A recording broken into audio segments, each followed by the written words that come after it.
and waited for the storm to quit. The storm has damaged thousands of trees across the entire state. The DNR launched an interactive map showing efforts to restore those trees. You can find that on the website by searching Derecho Map. Right now, a teenager is hurt after a shooting here in Des Moines.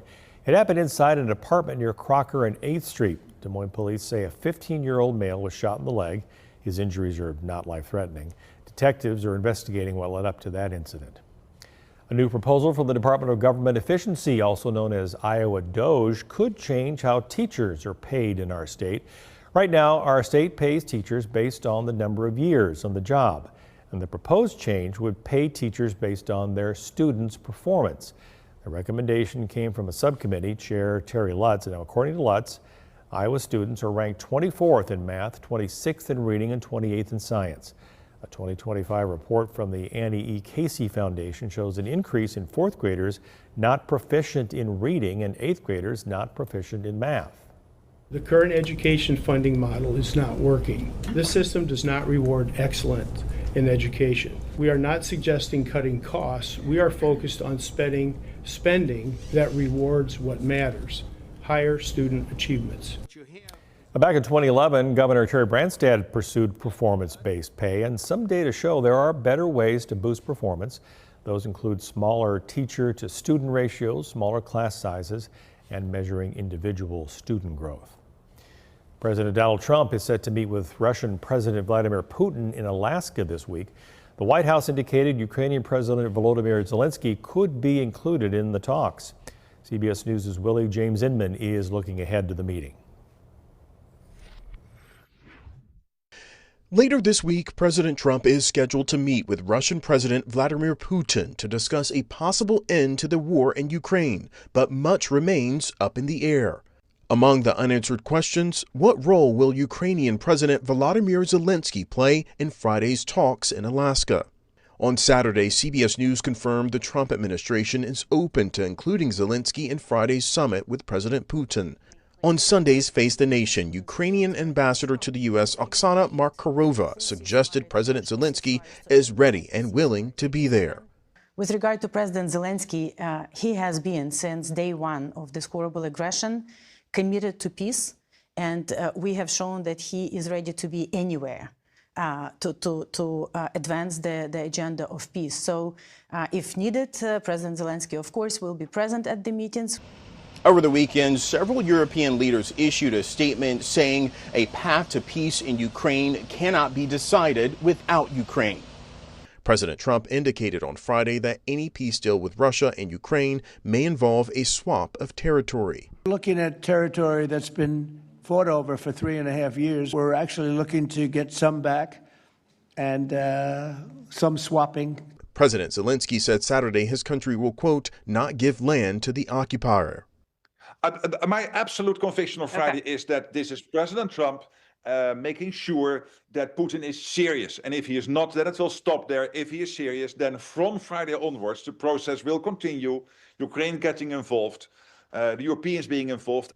The weekend developments with Ukraine come after Vice President J.D. Vance met with Ukrainian and European officials in Britain on Saturday. Willie James Inman, CBS News, the White House. New at 5:30, Des Moines Area Community College is launching a brand new scholarship. The college announced the Max Opportunity Scholarship at the Iowa State Fair this morning. DMACC says the award will go toward highly motivated, low-income Iowans. It will cover tuition, books, and tools needed to attend DMACC. President Rob Denson says the scholarship is for students who want to pursue a career but might not be able to afford higher education. We've found the formula to help students be successful. We believe that talent is everywhere, but often opportunity is not, and we want to fill that gap. 35% of our students are low income, and we know that those students who are able to get a DMACC scholarship are 30 percentage points more likely to complete than students who don't. Denson says students can apply for the scholarship by reaching out to DMACC advisors or on the school's website. A group of young athletes is wrestling the heat to support the wrestling team, how they're raising money at the Iowa State Fair to fund their tournaments. And in weather, we're talking about fewer storms ahead in the coming days, how soon the sunshine returns, how long it's here, and what comes with it. in your Storm Team 8 forecast.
This is Iowa's news leader, KCCI 8 News at 5:30.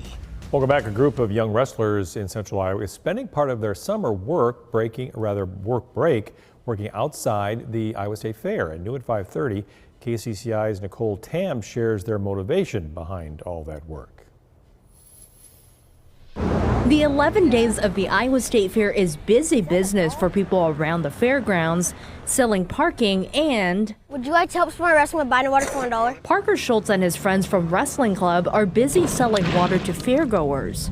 At the end, we'll get enough money to raise for our tournaments and help our parents pay for all of our tournaments. This 12-year-old has been a wrestler for 9 years, a sport that teaches lessons. It's mentally tough, and I just think it's really fun. Braving the elements selling water also teaches the boys a life lesson. I think it helps teach him just not to give up and just keep fighting through, especially when it's really hot, when it's going to rain.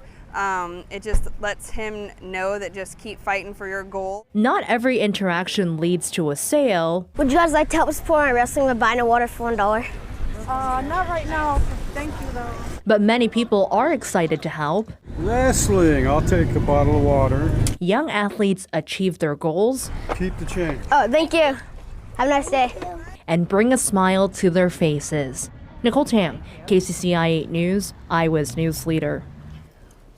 Well, Zane, as we can see from that video, it was a beautiful day to sell water or do anything at the fair. Yeah, and you always need hydration when you're walking around the state fairgrounds because it's easy to get hot out that direction. We've had some nice weather, though, outside today. We had some rainfall earlier on. That's since gone. Just got a few fair weather cumulus clouds as we look off to the south and the east here from downtown Des Moines, that direction. There's still a low-end chance of maybe a storm tonight, but the good news is that flash flood threat we were worried about this weekend, that's now done for the most part. We will still have the chance of some rain as we head towards tomorrow on Monday. Best chance is going to be across southern Iowa, and then we'll get to more sustained sunshine after tomorrow. The bad news is we might have some more wildfire smoke returning. More on that in a second. Earlier today were some cool sights, maybe a little bit ominous sights in some parts of the state. A few different funnel clouds spotted, including this pair of funnel clouds. Yes, simultaneous two funnel clouds within what looks like maybe a mile or two of each other up by Wall Lake, southern Sac County. Bill sent us this picture. That's a neat thing to see. I mean, these are just funnels that the showers, they weren't even storms, just showers that produce these funnels weren't spinning themselves, so they don't last very long. They rarely ever touch ground. You can see them just kind of extending down from those two cloud bases. Very, very close together, and just a few raindrops falling nearby too. So wild stuff out northwest Iowa. There are another few funnels I know spotted up to the north and up towards Marshall County, Hamilton counties as well.